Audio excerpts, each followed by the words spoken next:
alaikum, dear viewers. Welcome to today's show. My name is Hannah Smith, and on the show today we have Alexis Carston. Welcome, Alexis. Alexis, how long have you been a Muslim? I converted to Islam roughly 24 years ago. MashaAllah. Alexis, today we're going to talk about your reversion journey. Alexis, how did you first become interested in Islam? I grew up in the Emirates with my parents, and I was always surrounded by the Arab environment, and I was quite attracted to all the Islamic art and the architecture and the way the Arabs lived. Of course, I also always only saw the good things, and so it did have a positive effect on me. And I always believed in a God, pretty much. But my parents didn't force me into a particular religion, because they said that when I was old enough, I should be able to decide for my own what I wanted, so which religion I wanted to follow. So I was pretty much just a monotheist. And then when I was around 16, 17, I thought to myself, well, isn't there a way how maybe God would communicate with us somehow? And my father, he also converted to Islam long time before I did, actually, but he never forced his faith on me. And so what he did was he used to take me to the mosques, and I used to learn about Islam there a little bit. It was kind of like an icebreaker, to also get accustomed to like the Arab culture over there, since we were living in the Emirates. But then at the same time afterwards, he'd sit down with me and go with me through science books, and we'd learn all about evolution and all sorts of other scientific theories, just to broaden my mind and make myself a bit more open to various ideas. And then I thought to myself, when around about 15, 16, when I thought, well, God must communicate with us somehow, I thought, well, he's given us a brain to think on our own. So that's how we would find him, and how to learn more about him and how he created things. I thought maybe science would have the answers, and I looked into that. And a lot of things actually made sense for me. And I don't have any problems with being both religious and scientifically minded at the same time. I also don't have a problem with Darwinism or evolution theory. I find that fits perfectly in with my faith. But then at the same time, I thought to myself, well, if I always hang out in like the science classes, then we're just going to be talking about science, and there's not going to be much talk about God, because that's what does happen sometimes. And I thought to myself, well, I'd like to get a little bit of everything. Okay, I can go to the science classes, to the science meetings, and learn about maybe how God created things, but you wouldn't actually learn very much about maybe God himself or about yourself, maybe even. So that's why I still felt kind of like attracted to a religion. And there was two options for me at the time, either Christianity or I thought maybe Islam, but because in the Emirates there wasn't much propagation going on, not much trying to revert or convert people to Islam. So I thought maybe, well, Islam seems maybe a bit like a closed shop, maybe like Judaism, where you had to pass all sorts of tests and everything, where you had to even be allowed to enter. I knew that my father had entered, but I wasn't sure how much he was accepted, and I couldn't ask him because my parents had by then divorced, and my father left, and I stayed with my mom. And so I thought about Christianity, but I was actually in a Maronite school in the Emirates, for foreigners, and I started out first, going to Islamic classes, and I mean, the funny thing about that school was we were all foreigners. We were all Pakistanis and Indians and a couple of Europeans, and the Islamic class was taught in Arabic, and of course, because my Arabic at the time, when I was like 5, 6, 7, wasn't that good, I was starting to get worse and worse grades. And then they decided, okay, Alexis can't carry on like this, getting just bad grades in religion, so let's put him into the Christian class, which was taught in English.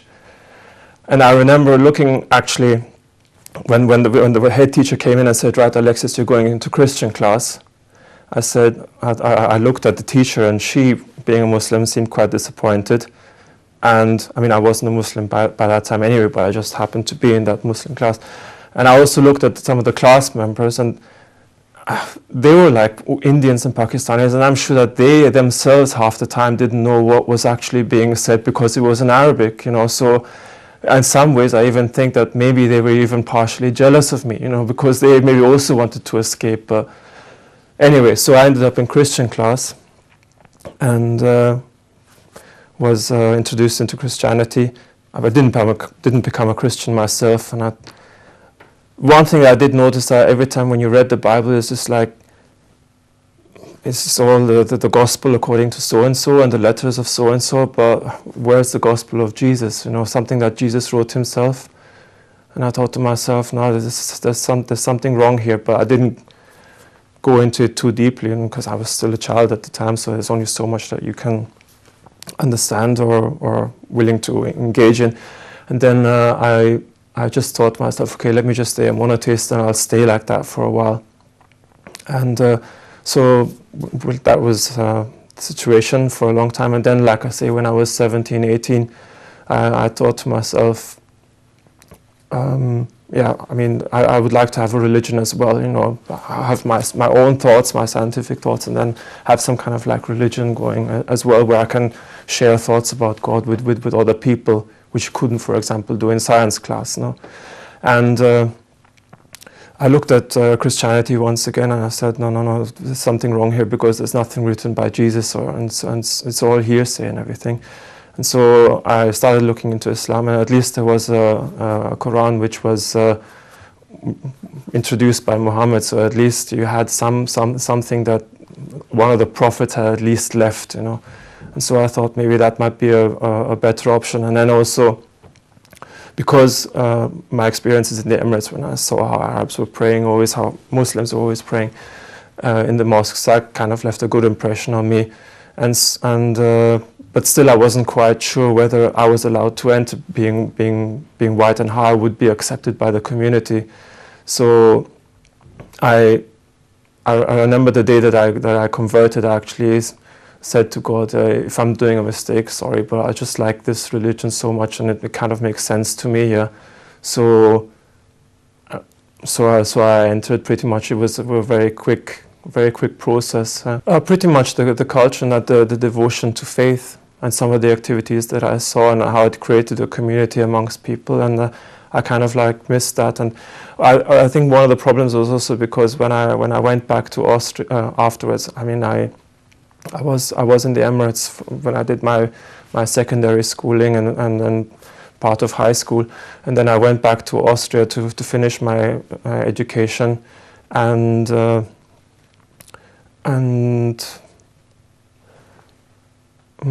it's difficult to talk about this, but I'll do it anyway.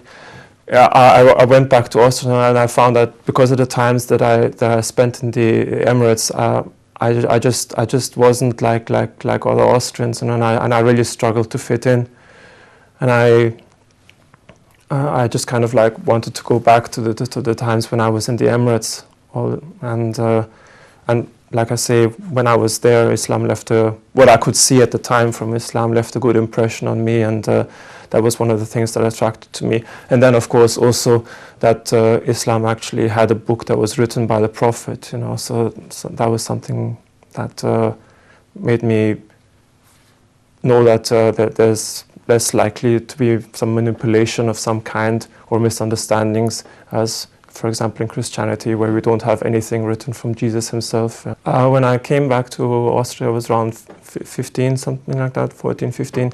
I spent over 10 years in the Emirates, of childhood, formative years. And then when I converted to Islam, that was when I was just about to turn 18.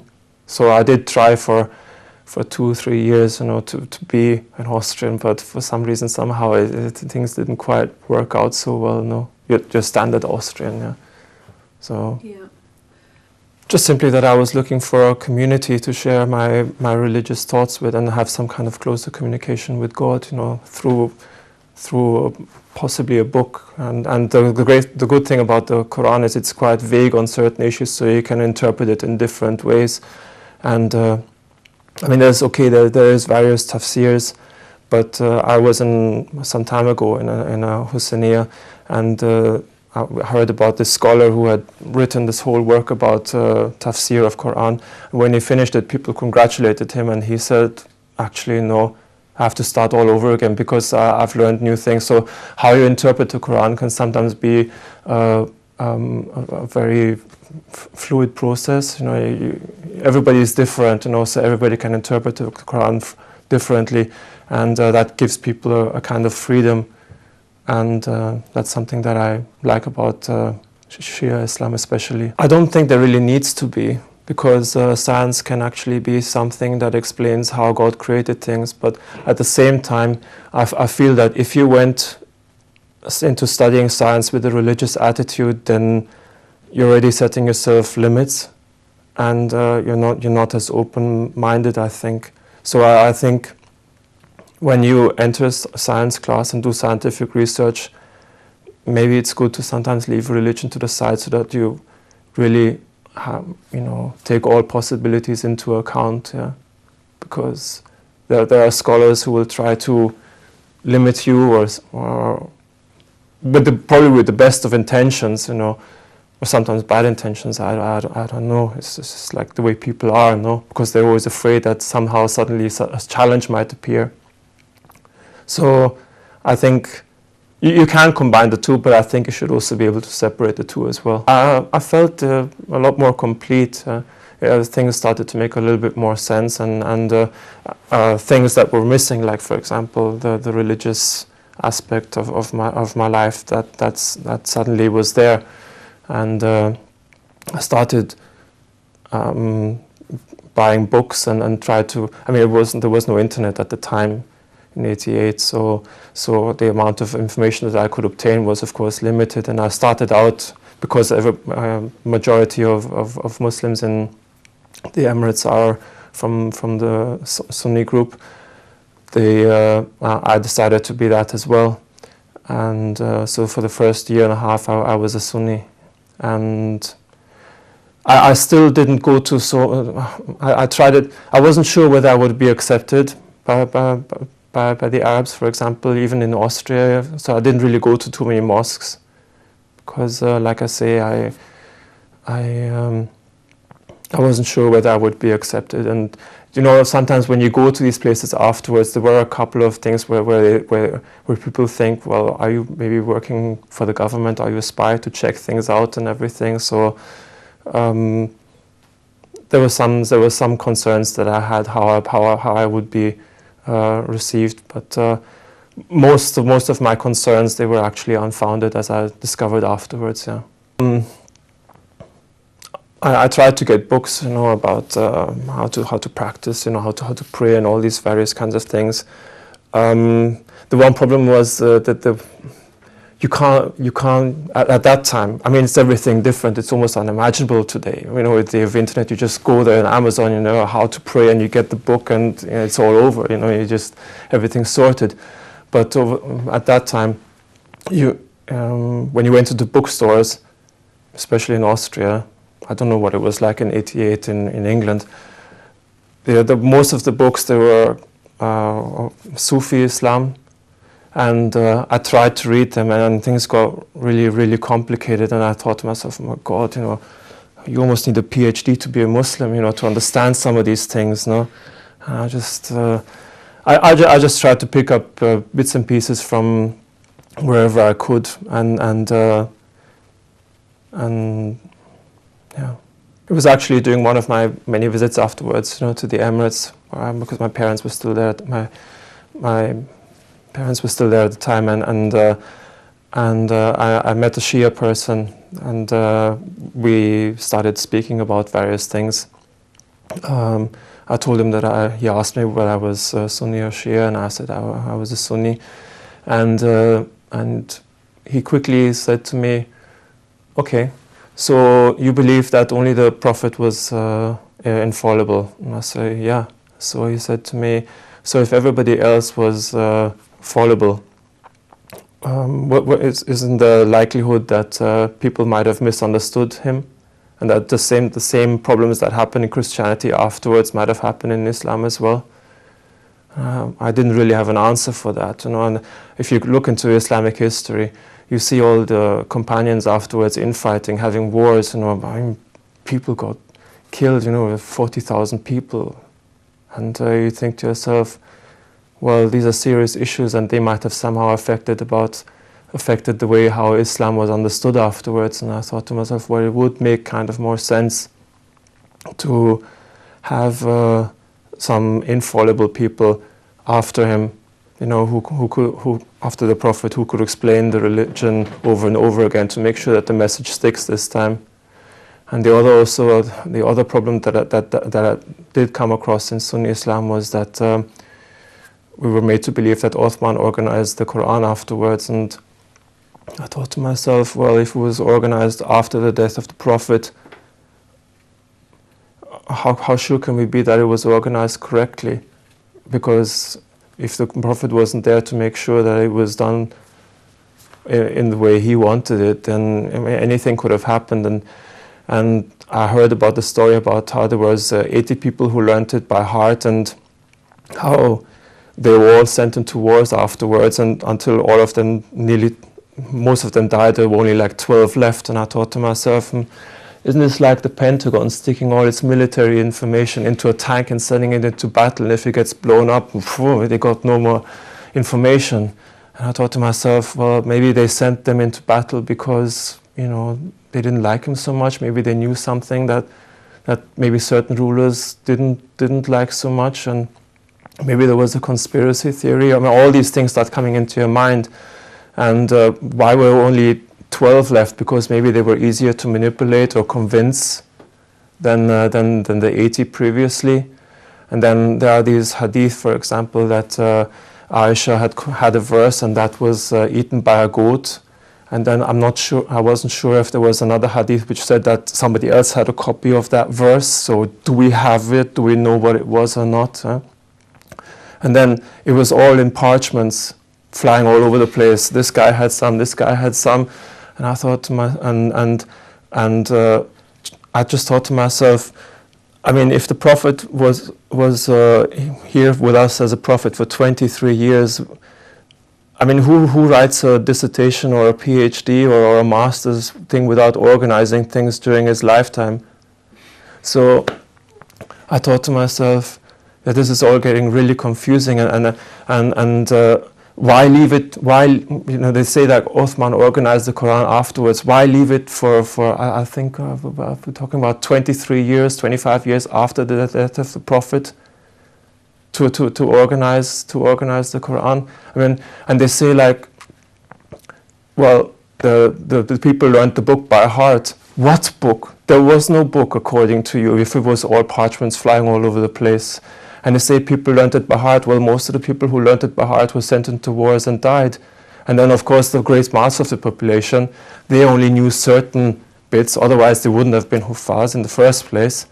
And the other thing was also that Arabic was actually the local accent, Meccan accent and Medinan accent of Aramaic. And the vast majority of the people at the time spoke Aramaic on the Arabian Peninsula.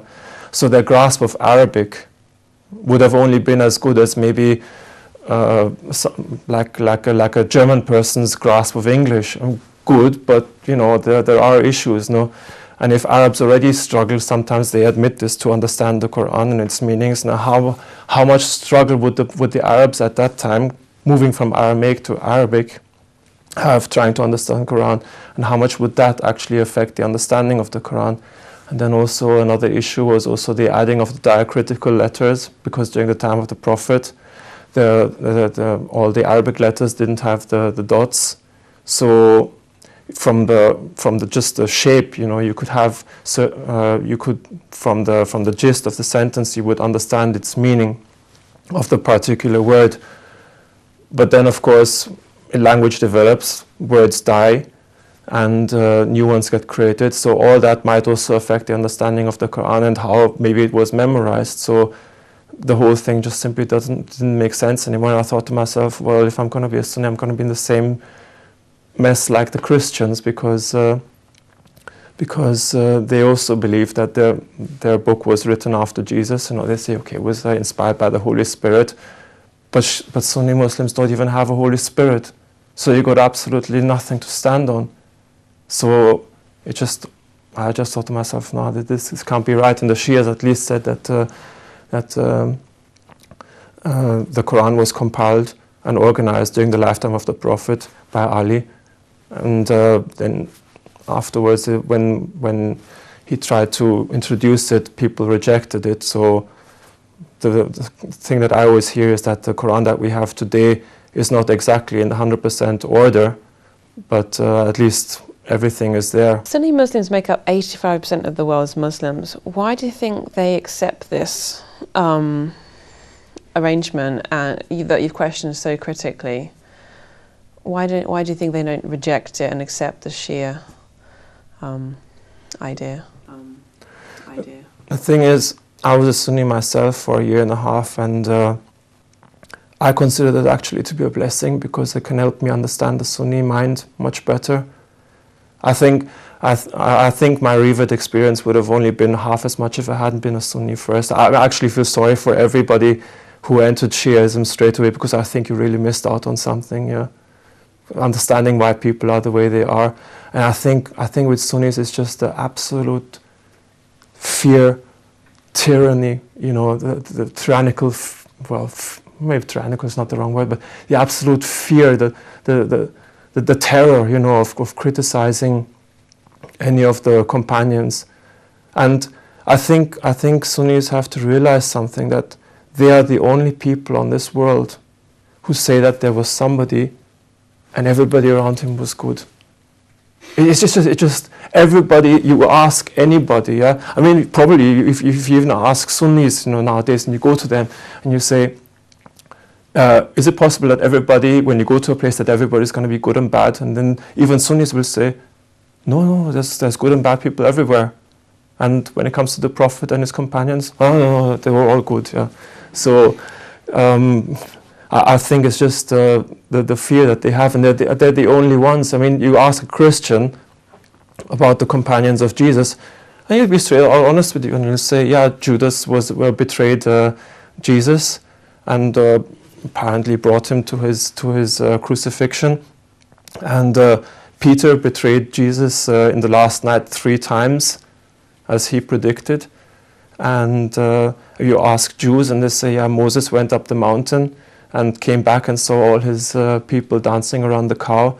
You ask any political theorist, you know, you ask Stalinists, for example, communists, about Stalin. They say, yeah, Trotsky betrayed him. And you can ask about Hitler, and he'll say, yes, you know, Goering and Himmler betrayed him. And you can ask about anything, you know, about politics, and even in the UK, you know, people will say Thatcher was there, and then of course there was disagreements within her, people who followed her. So it's quite logical. Why do you think the Sunnis have this fear of questioning or criticizing the Sahaba? Why do you think they think they're perfect or good? To be honest with you, I'm not sure, but I think I don't know. It's just like they can't do it, and I mean, even I struggle sometimes at the times, you know, when I see certain Shias going to certain lengths at criticizing maybe some of the actions of the companions. You know, I think to myself, well, you know,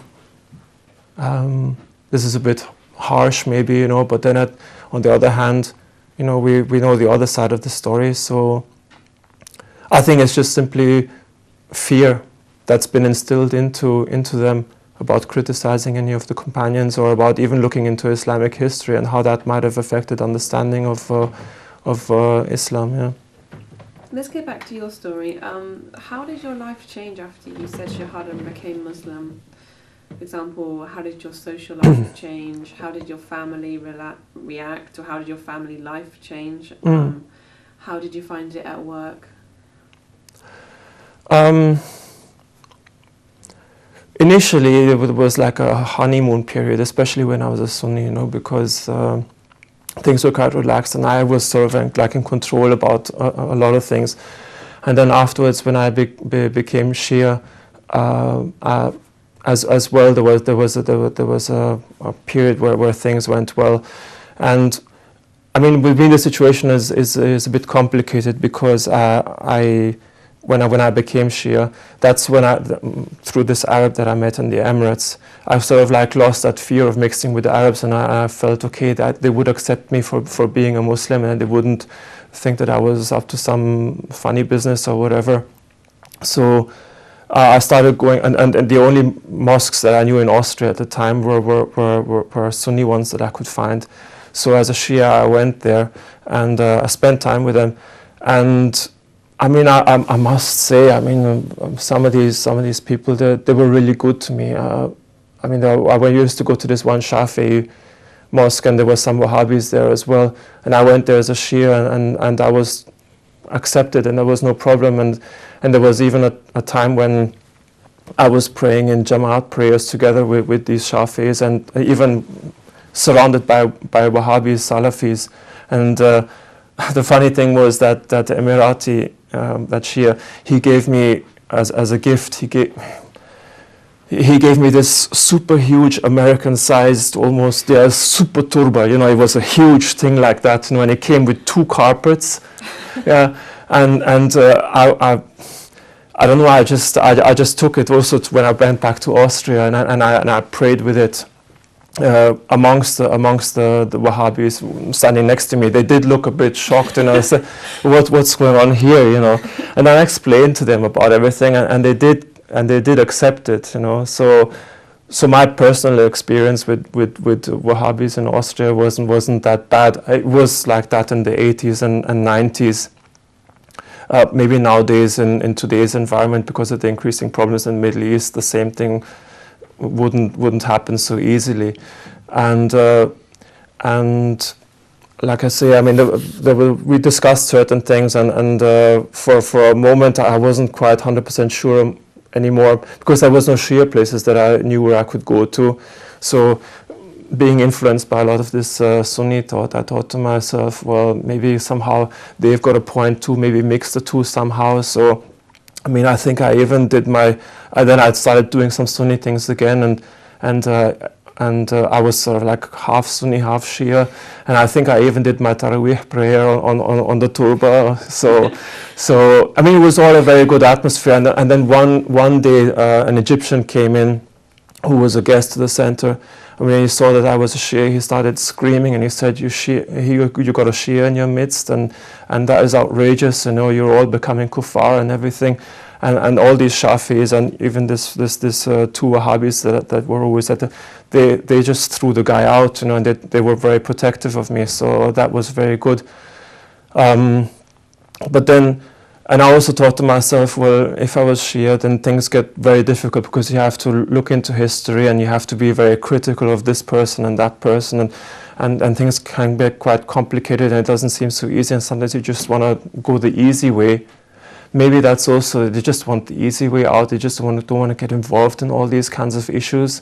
So maybe that's why they are happy being Sunni. Maybe that's why for a couple of weeks, I returned being Sunni again after having been Shia for a while. But then I thought to myself, no, you can't cover these things up. You can't do the easy way out.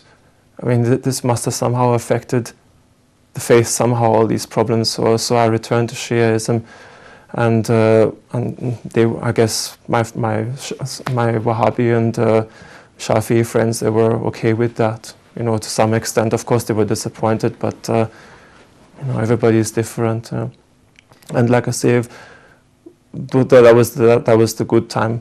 My things started to go really wrong when I started mixing with Shias afterwards, ironically, and that's when relatives also weren't too happy about my reversion in the end. I was looking for Shia places in Austria, And the one that I could come across was I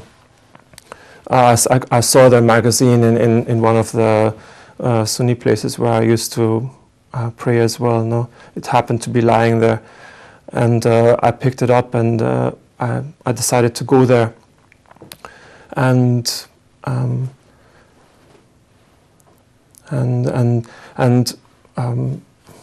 it was a lot of the moment I got in there. I mean, it seemed like as if there was lots of politics going on, and that the whole faith issue was very much linked to politics, and they were always talking about fighting against a particular country, and then always complaining about the West for its support of this one particular country, and then always complaining about America, and in a way there was some religion going on, but it seemed very lot about politics, and all that kind of like the speeches and the propaganda that were spread there. It kind of like, as a Westerner living in the West, when you're constantly being told that the West is evil and the West is morally corrupt and the West is bad this and the West is supporting this and the West is that and the West is so and so and the West is, you know, as a Westerner, you just start feeling very uncomfortable in your natural environment, you know. So I don't know, maybe it was also my fault. Maybe I took their words a bit too serious. Because while I saw many of them complaining about the West, they seemed quite comfortable living in the West, driving Mercedes and having nice posh houses and so on. So I thought to I felt very uncomfortable. I felt like with all that propaganda, I thought in the West, it's not a place for me to live. And we were also told the Bosnia war was starting to go off at the time, and we were told like this is a global conspiracy against Muslims, and the West just wants to kill Muslims and so on. And I thought, right, the only solution to this problem for me would be to go to that particular country and live in a supposed paradise. But of course that wasn't possible, no, because you couldn't get a work visa anyway, because you couldn't find a job there, because all of them are coming to the West to live here because there's no jobs there. And I just really felt like a freshwater fish in salt water. And there were other issues as well, you know, like where you know, scholars were coming out with things about like with rulings that you could only practice almost in a Hausa environment, you know, that you couldn't practice in the real world out. And there was also this thing about this, like for example, the Islamic leather and the shoes and everything, you know. And they said like, oh, well, the shoes that you buy in the West, they're not tahir, they're najis, and so. And I thought to myself, yeah, okay, then, well, at least I was sitting in that center and this other place where we used to go to sometimes, linked to this country, and I looked at the posters of these guys and I thought to myself, well, you know, if you're going to forbid me from wearing Western shoes, yeah, why don't you set up a distribution system to provide me with these supposedly Islamic shoes, which are supposed to be so much better, you know, and you weren't doing that, and I you know, with all this political pressure that was being put on me, you know, making me feel uncomfortable of being who I am, what I am, and where I'm living, and on top of that, I couldn't even get shoes, you know. I couldn't even do that, something simple like that, you know. I just thought to myself, well, then just forget about everything. This just can't be right. And I got more and more distressed and upset about the whole thing. And I thought to myself, I can't take this anymore. And it was affecting how I was living in the West, how it was affecting my schooling, it was affecting my whole life, because I mean, I saw some of the others, you know, like Reverts, you know, who were preaching against the West, but then living in it quite comfortably, and I just thought that just simply it doesn't, you know, there's just such a big difference between the two, and how do you manage to live in it? And I tried to speak with them about these issues, but for some reason they always came back to politics, and then I thought, no, I was getting depressed, severely depressed, and I thought, no, I can't do this anymore. And just before I decided to actually leave Shia Islam, and because I knew that Sunni Islam wasn't going to be for me either, I decided that was it. I'm going to have to leave, from my own mental sanity and health, but I was reading the Kitab al-Irshad at the time by Sheikh al-Mufid, and I remembered one hadith where one of the imams was saying to the people around him, only very few of you are my Shia. And I thought to myself, well, if only very few of the people are really his Shia, are really their Shia, well, all these people who write all these hadith and everything about the Prophet, and about the imams, how much can we trust them, And that key, I mean, other people might interpret this hadith as like a weakness, especially if, for example, Jesus apparently does say I think it's in one of the four Gospels, I can't remember which one of the four, but there's one where Jesus actually curses, and is enraged by his companions. And I mean, you could almost sort of like use that as a weakness, but then at the same time it gives you a bit of freedom, because it says, okay, maybe the way things are presented to you are not necessarily the way the imams or the Prophet had originally intended. So it's almost like a disclaimer. And what I really liked about Shia Islam, and that's probably why even at the time afterwards, when I left, almost left, a tiny flickering of that Shia candle stayed alive because of this disclaimer. And then, for example, also Kuleni, in the introduction of his Usul al-Kafi, he writes that look, people, all we have done is I've collected hadith, put them in relation to common sense and the Quran. I can't guarantee for anything to be 100% correct.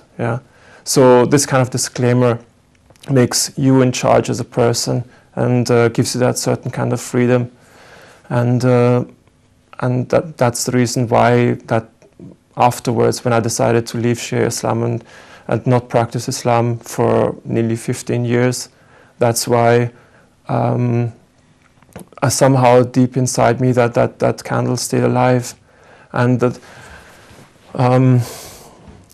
I then had to get rid of all this propaganda and all this political stuff that I've been taught over the last 2 years as a Shia, and I wanted to try and get back into being an Austrian and feeling comfortable in my Austrian environment. It wasn't going to be easy anyway, because I was brought up in the Emirates, but at least somehow feel, somehow like I could live here, not feel like in an environment that is just trying to kill Muslims all the time. The West, apparently, that's what we were told, and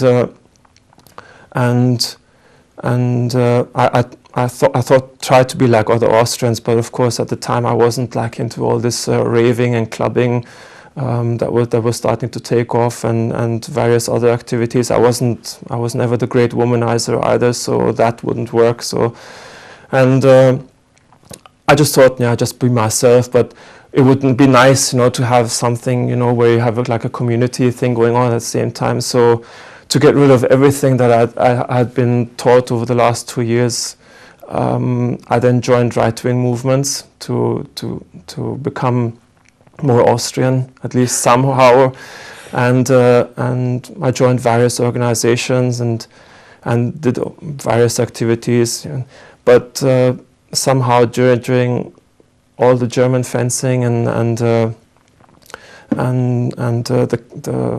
nocturnal marches with torches, I felt somehow that maybe somehow I had done something. I had maybe left a bit too soon, and maybe there was another way, but I just didn't know how and what it was, what it could have been. It probably was also my mistake in some way, because why I didn't really fit into that right-wing circle because my nickname eventually was the Arab.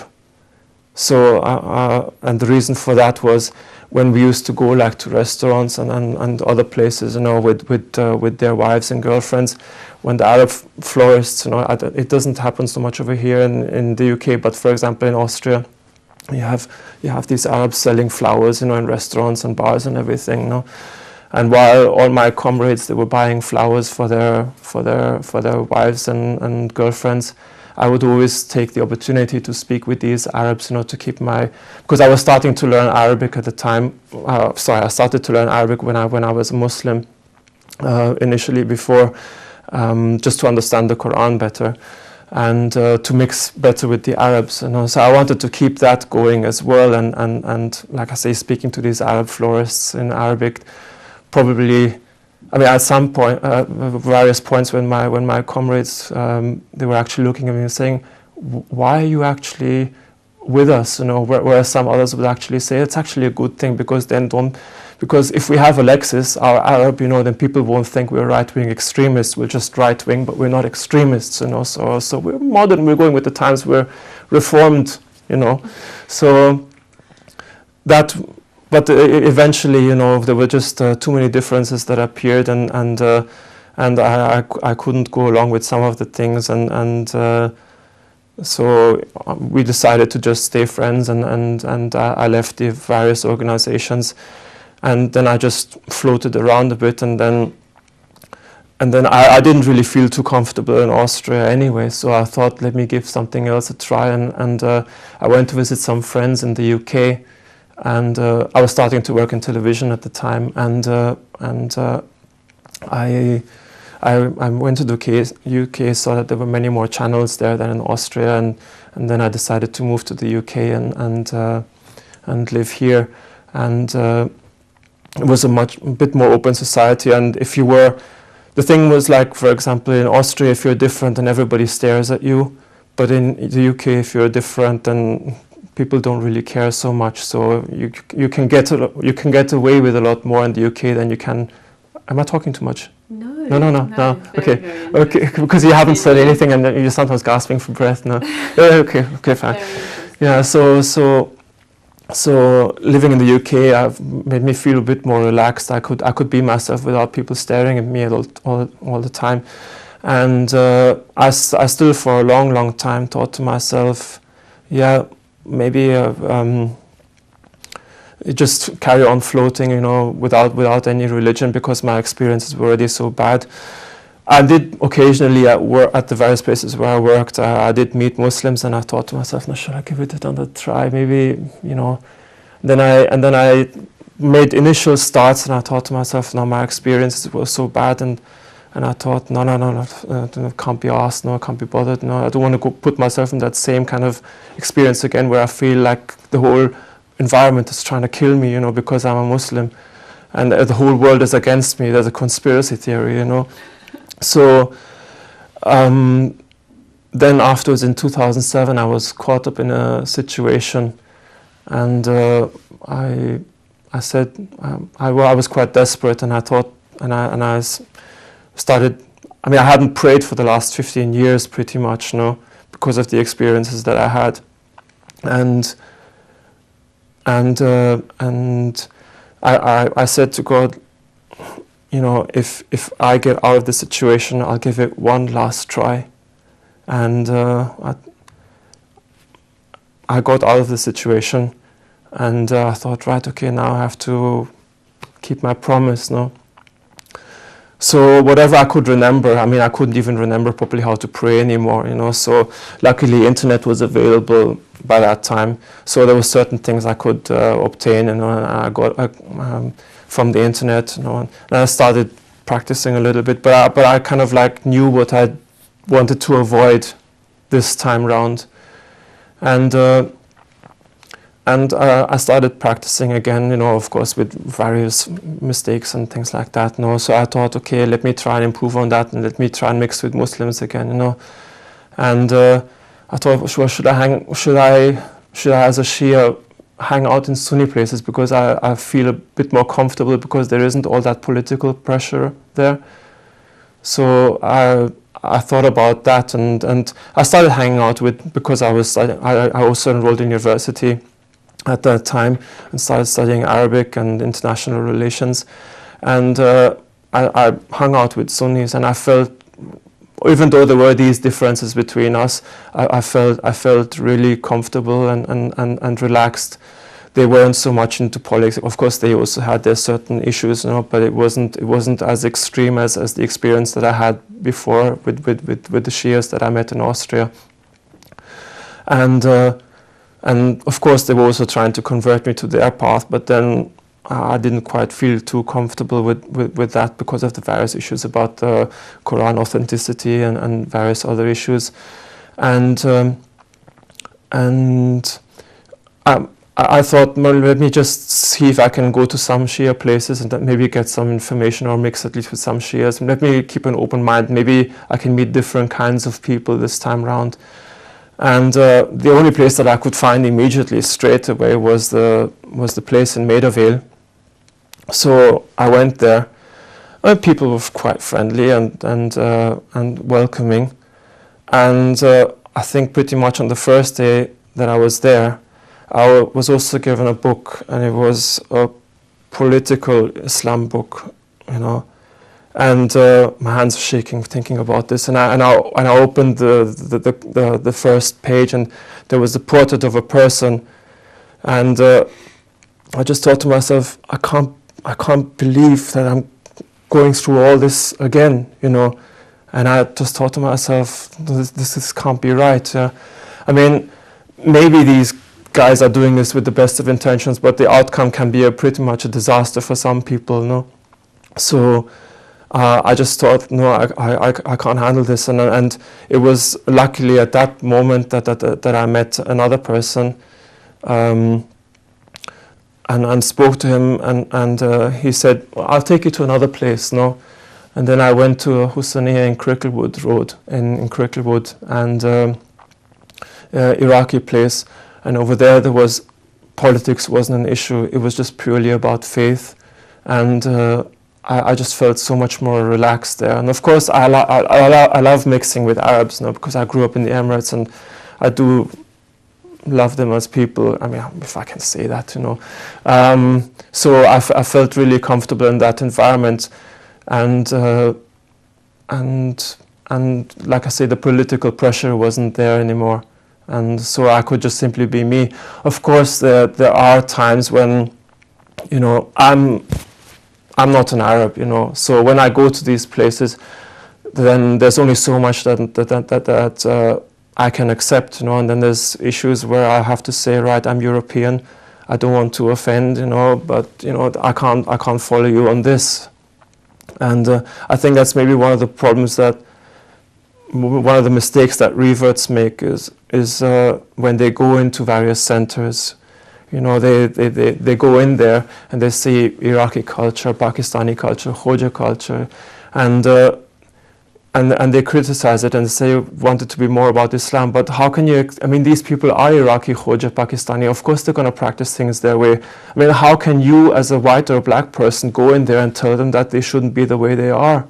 I mean, that's just the way they are. And like, for example, even when at this Ahlul Bayt Revert community where I go, and I like all the people there, but predominantly all the people there are Jamaican and Caribbean. Of course, they're going to do things their way, and it's going to influence the way how the arc is.